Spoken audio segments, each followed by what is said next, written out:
Welcome to T. Naveen Paul Ministries. T Naveen Paul ministries में आप सभी का स्वागत है। Once again, we are here together to study the Word of God. एक बार फिर से हम यहाँ पर इकट्ठा हैं कि परमेश्वर के वचन से सीख सकें। Friends, we have been regularly meditating upon the book of Revelation. मित्रों, हम प्रकाशित वाक्य की पुस्तक से नियमित तौर से अध्ययन को कर रहे हैं। And we have already done 77 episodes, and this is the 78th episode. और हमने ऑलरेडी 77 एपिसोड्स कर लिए हैं और ये हमारा 78वां एपिसोड है। And the text for this episode is Revelation chapter 21 and a few verses. और आज के एपिसोड के लिए जो अध्याय है वो प्रकाशित वाक्य का 21वां अध्याय और उसकी कुछ वचन है। And when we read this chapter, it's an altogether new vision for us in the Lord. और जब हम इस अध्याय को पढ़ते हैं तो ये हमारे लिए बिल्कुल नया दृष्टिकोण है जो प्रभु में मिलता है। So everything that was happening till now is a very transient stage from the things of this world to something eternal. और अभी तक के जो हो रहा था वो बहुत कुछ अलग था और इस दुनिया की बातों से अब हम कुछ अनंत की बातों की ओर जाएंगे। Now when we talk about the white throne judgment and the new heaven and new earth, it's something that has never come in the imagination of anybody. और जब हम श्वेत सिंहासन के बारे में बात करते हैं और नए आकाश और नई पृथ्वी के बारे में बात करते हैं, ये कुछ ऐसी बात है जो मनुष्य के चित्त में कभी भी नहीं पड़ी। This is a real deep and perfect revelation of the word of God. और ये बिल्कुल सत्य और परमेश्वर में गहराई का प्रकाशन है। So now we are seeing things that are beyond us. और अब हम उन बातों को देख रहे हैं जो हमारी समझ से परे है। So in chapter 21 verse 1, John says, "Now I saw." और प्रकाशित वाक्य 21वें अध्याय के पहले वचन में यूहन्ना कहता है, फिर मैंने देखा। Now the judgment seat and the judgment is over. और न्याय की कुर्सी और न्याय हो चुका है। Now he is seeing what comes next. और अब वो देख रहे हैं कि अब क्या होगा। So he sees that a new heaven and a new earth comes. और अब वो देखता है कि नया आकाश और नई पृथ्वी आती है। And the new is coming, and he says that the first heaven and the first earth had passed away. और वो देखता है कि नए आकाश और नई पृथ्वी आते हैं, लेकिन पुराने आकाश और पुरानी पृथ्वी जाती रही। Had passed away, they have already passed away. और वहाँ पर ऐसा लिखा है कि वो चली गई वहाँ से और वो पहले से ही चली गई। So before the coming of the new, the old had already gone. और इससे पहले कि नया आता, जो पुराना था उसे जाना था। So the very glorious question that comes to us before us is, where is John standing? और ये बड़ा ही महिमान्वित प्रश्न जो हमारे पास आता है वो ये है कि यूहन्ना खड़ा कहाँ पर? See, when John was called up in chapter 4 and verse 1, और जब चौथे अध्याय में पहले वचन में यूहन्ना को ऊपर बुलाया गया, so it is understood that he has gone to some place which is much above his discernment and the place of living. और इस बात से हम समझ सकते हैं कि जहाँ पर वो रहता है उससे वो जगह कुछ और ऊपर थी या बहुत दूर थी। But now he is saying, now, till now he had not seen the new heaven and earth. और अभी तक उसने नए आकाश और नई पृथ्वी को नहीं He देखा। had seen so many heavenly things. उसने बहुत सी स्वर्गीय बातों को देख लिया। But now he sees something very beautiful. और अब वो कुछ बहुत ही अद्भुत और सुंदर देखता है। And he says, now I saw a new heaven and a new earth, for the first heaven and the first earth had passed away, also there was no more sea. और वो कहता है कि फिर मैंने नए आकाश और नई पृथ्वी को देखा, क्योंकि पहला आकाश और पहली पृथ्वी जाती रही थी और समुद्र भी ना रहा।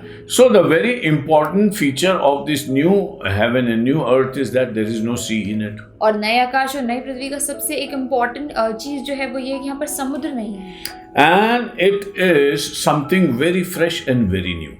और ये कुछ ऐसा है जो बहुत ही ताजा सा है और नया है। See, the beautiful revelation is everything pertaining to the old has passed away and the new is coming with new dimensions. और जो सबसे सुंदर प्रकाशन है वो ये है कि हर एक चीज जो पुरानी से ताल्लुक रखती थी वो जा चुकी है और नया आ रहा है और बिल्कुल अलग ही नई बातों के साथ आ रहा है। And I'll draw your attention to Isaiah 65 and verse 17.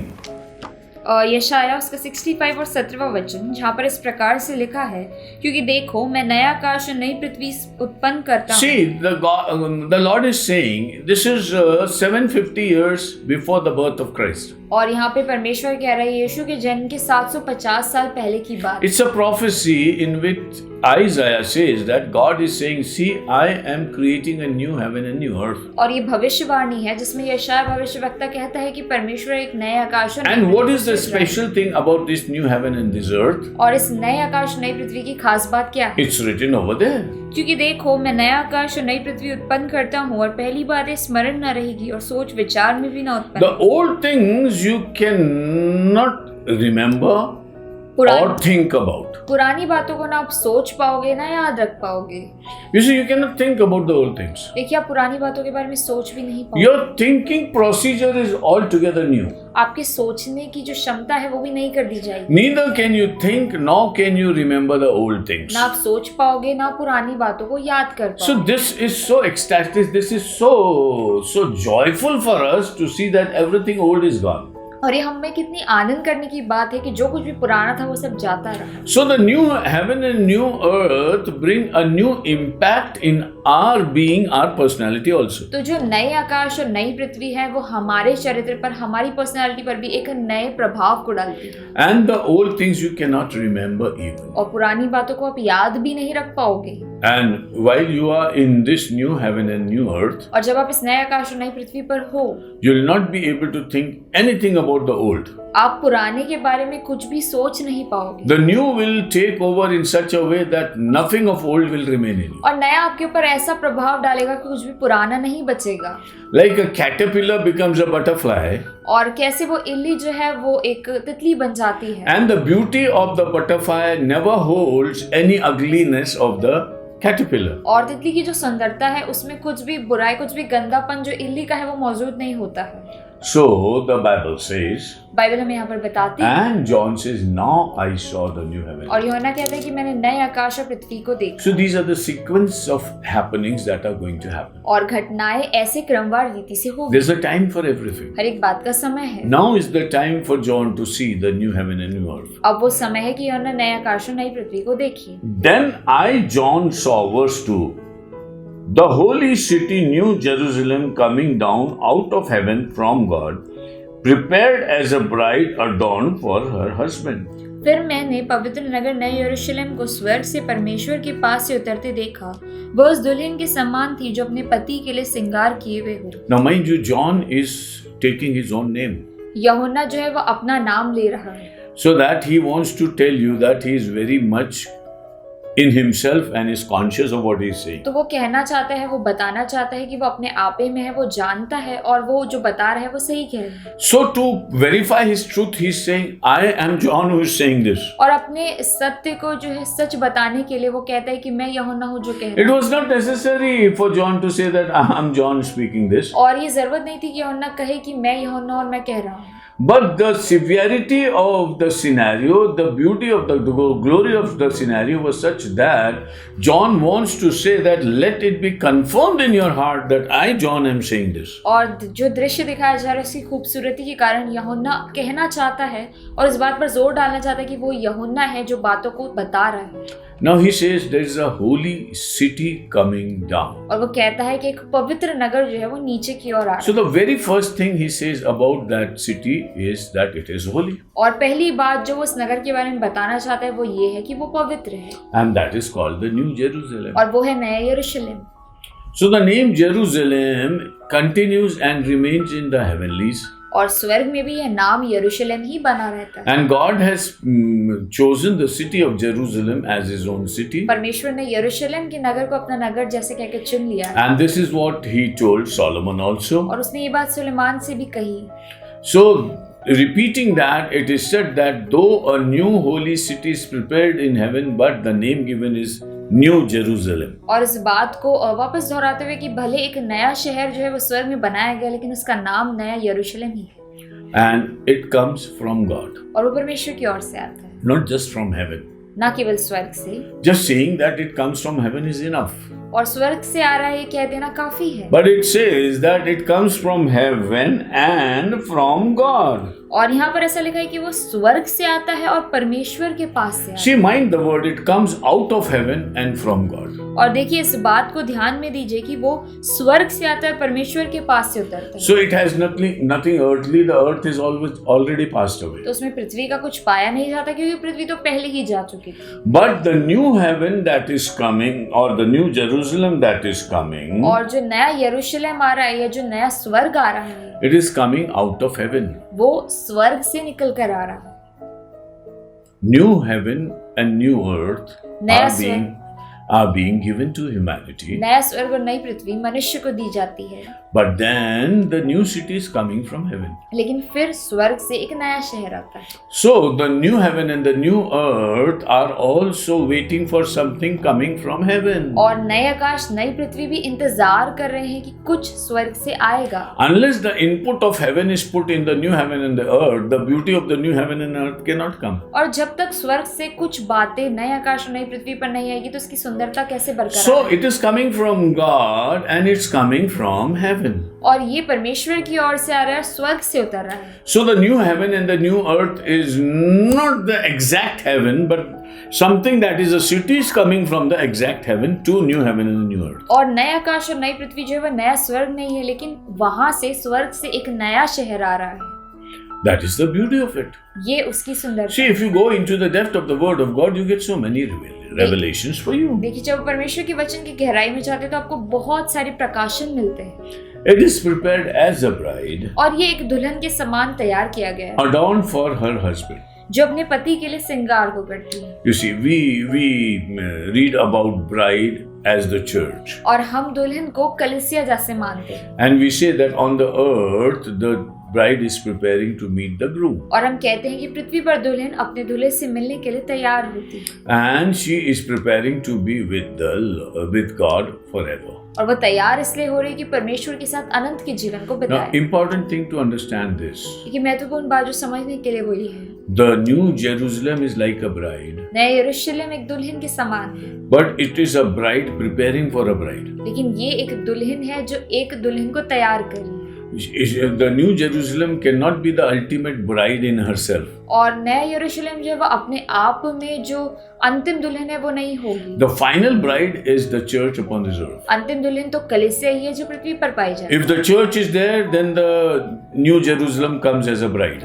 और यदि कलीसिया मौजूद है इसलिए ही नया यरूशलेम दुल्हन समान बनकर आ रहा है। So the new Jerusalem or the heaven is preparing for the church, that is the body of Christ, the bride of Christ, to go and live over there. और नए यरूशलेम और स्वर्ग इंतजार कर रहे हैं परमेश्वर की कलीसिया के लिए जो कि परमेश्वर का बदन है और नई दुल्हन है ताकि वो जाके रहे। So you can say that the new Jerusalem is like a bride fitting for the perfect bride that is coming. और आप कह सकते हैं कि नया यरूशलेम जो है वो एक दुल्हन के समान है, उस सिद्ध दुल्हन को लेने के लिए आ रहा है जो पृथ्वी पर पाई जाती है। So the bride that is the church is going to stay in a place which is fit for the bridal preparation.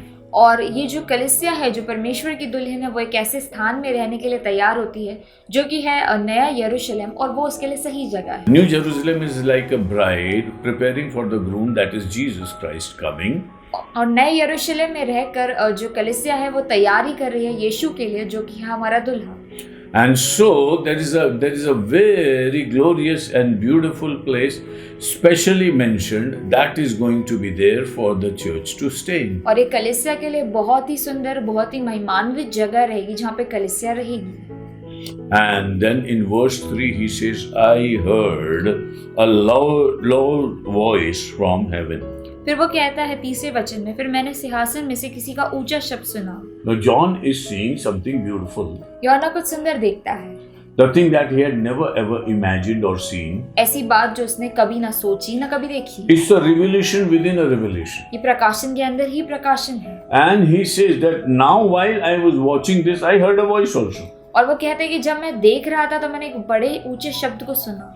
And that voice was coming from heaven. और वो आवाज स्वर्ग से आ रही थी। So the bride was coming from heaven, and the bride was coming from God, and the voice was coming from God. और जो दुल्हन थी वो स्वर्ग से आ रही थी, आवाज भी स्वर्ग से आ रही थी। Behold, the tabernacle of God is with men, and he will dwell with them, and they shall be his people. देख, परमेश्वर का डेरा मनुष्य के बीच में है, वो उनके साथ डेरा करेगा और वे उसके लोग होंगे।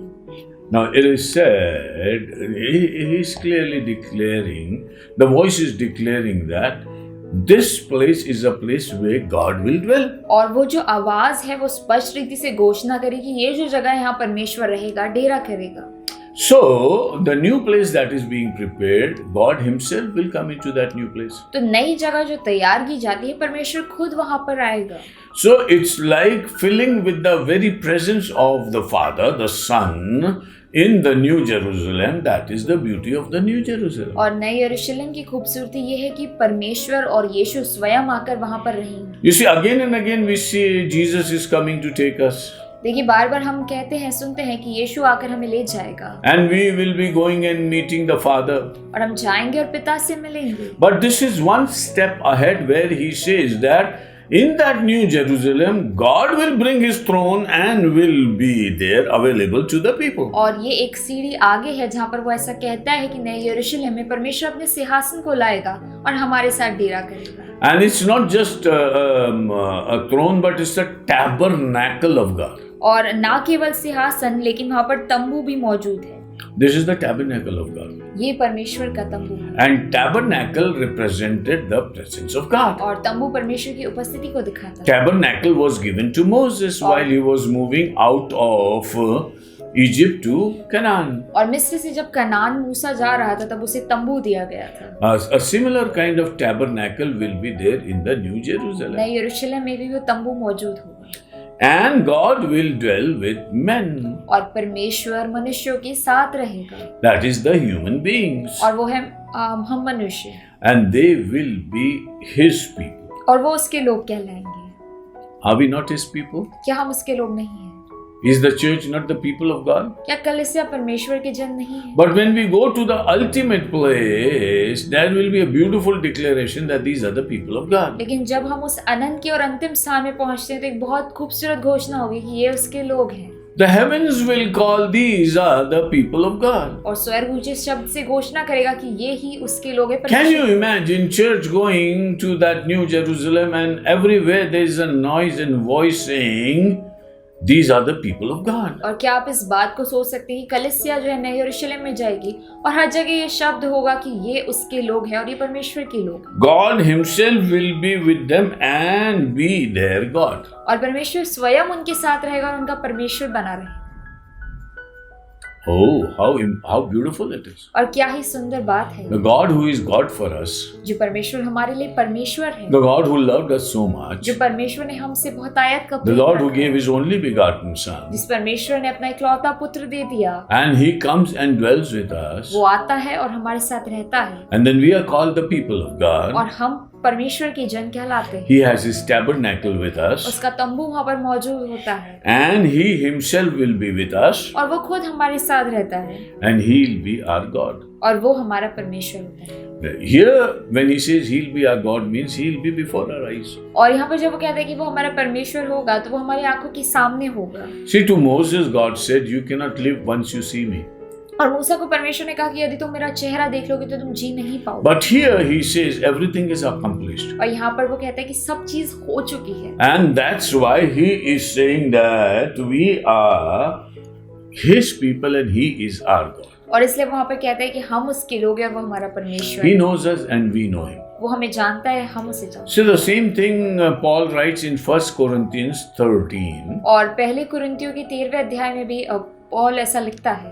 Towards the end of the chapter, he says, "Now I see a very, very dim image, as though I'm looking in a mirror." और वो कहते हैं कि अभी तो मुझे दर्पण में धुंधला सा दिखाई देता है. But there's going to come a time लेकिन एक समय आएगा when I will see Him as He is, जब मैं उसे ऐसे देखूंगा जैसे वो है and know Him as He knows me. और ऐसे जानूंगा जैसे वो मुझे जानता है. So while we are the children of God, God knows us perfectly. और जब हम परमेश्वर के जन हैं, बच्चे हैं, तो परमेश्वर हमें सिद्ध रीति से जानता है. But we do not know God perfectly. लेकिन हम उसे सिद्ध रीति से नहीं जानते. Oh, we should worship for the moment when we will be His people and He will be our God in a very express way just before His throne. और हमें परमेश्वर की आराधना करनी और उस समय के लिए धन्यवाद देना है जब हम उसके लोग कहलाएंगे और वो हमारा परमेश्वर और हम उसे बहुत अच्छी रीति से जान पाएंगे. Verse 4 says, "And God will wipe away every tear from their eyes. वो उनकी आंखों से सब आंसू पोंछ डालेगा. There shall be no more death,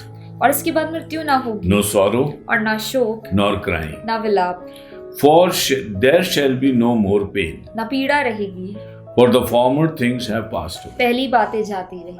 You see, when we are born in this world, देखिए जब हम इस पृथ्वी पर जन्म लेते हैं, Job says in his chapter 14 and verse 1, अय्यूब 14वें अध्याय के पहले वचन में ऐसा कहता है, man who is born of a woman और मनुष्य जो स्त्री से उत्पन्न हुआ है is full of sorrows वो दुख से भरा है and sick of a short life. और वो थोड़े समय के लिए ही वहाँ पर मौजूद है। This is the sorrow of mankind. ये मनुष्य का दुख है।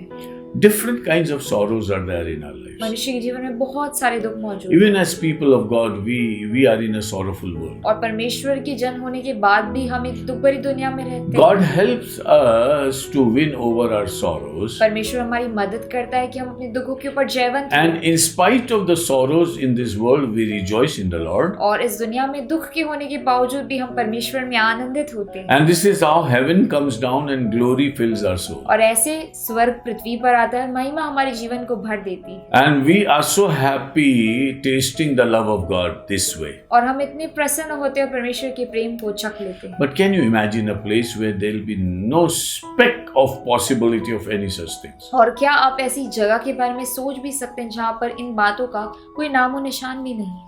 The very greatest enemy of mankind is death.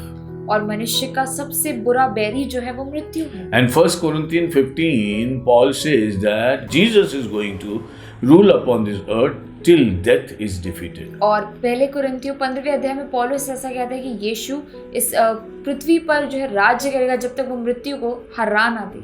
And this is how the death is going to be defeated. और ऐसे मृत्यु को हरा दिया जाए। We have already studied in the Word of God that the death is put in the lake of fire. हमने परमेश्वर के वचन से सीखा कि कैसे मृत्यु को आग की झील में डाल दिया। So death cannot be dwelling amidst mankind. तो मृत्यु मनुष्य के बीच में तो पाई नहीं जाएगी, She has to go away. उसे जाना ही होगा। And that's why we will be in a place where there is no death. और इसलिए हम एक ऐसी जगह पर होंगे जहाँ मृत्यु नहीं होगी। And while you are living, before you reach death, there is a lot of sorrow in this world. और इससे पहले जब आप जी रहे हो और मृत्यु को पहुंचते हो उसके पहले बहुत सा दुख है। There is sorrow, crying and pain. और वहाँ पर शोक है, विलाप है, पीड़ा है। But these are the things that will go away. लेकिन ये सब बातें चली जाएंगी।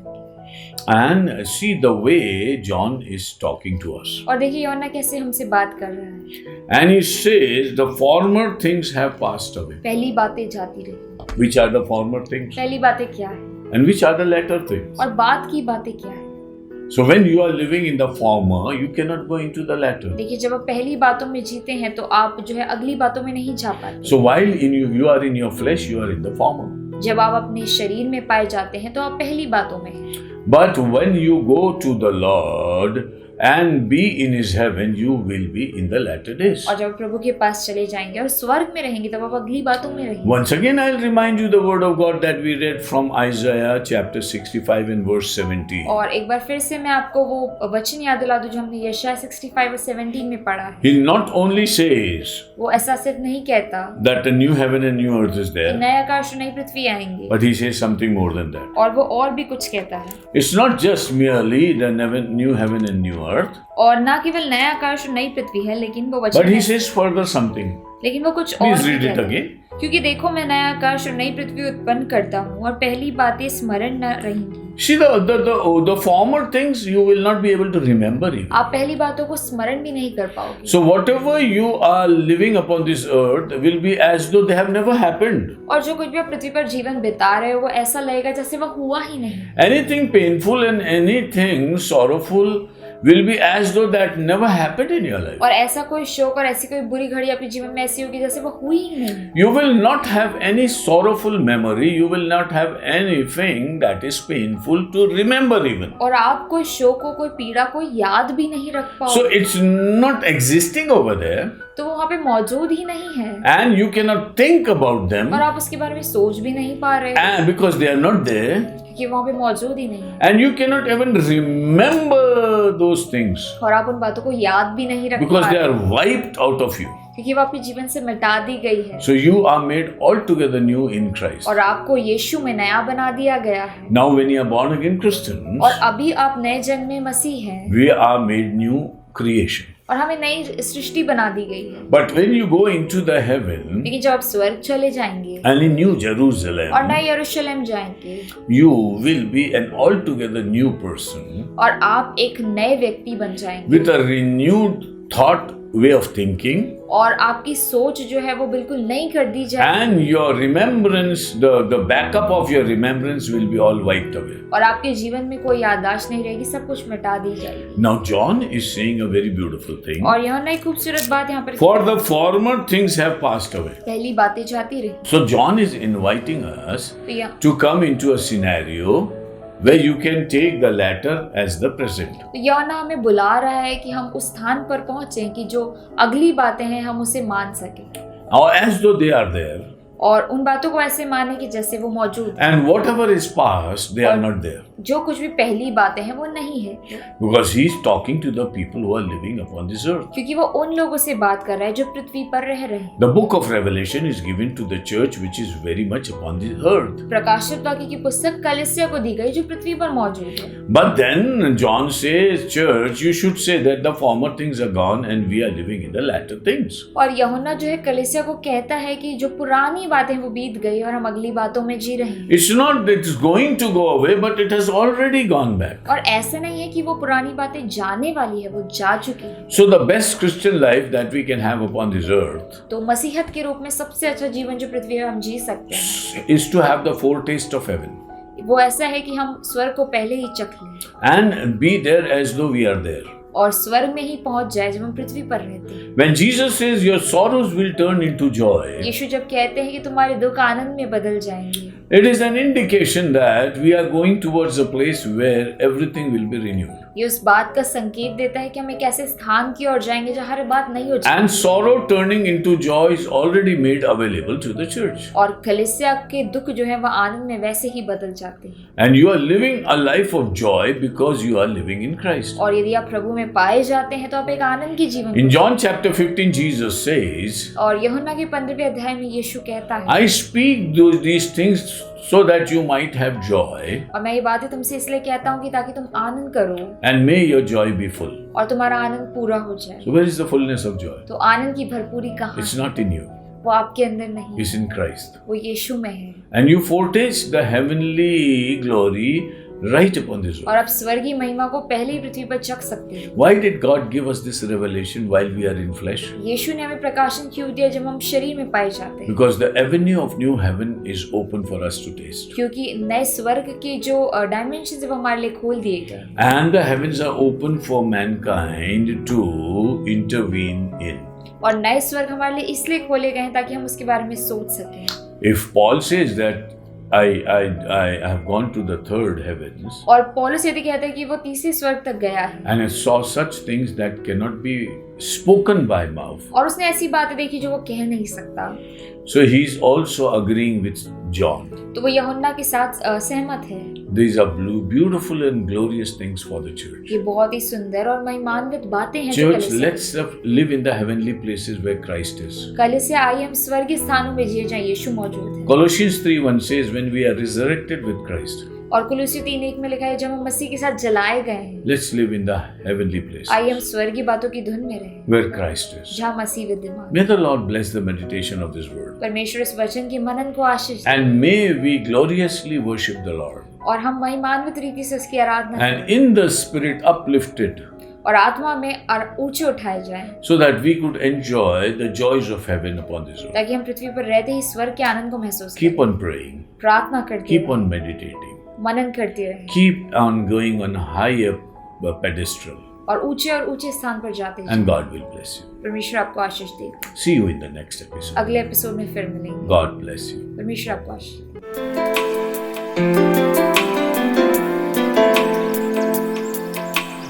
दे।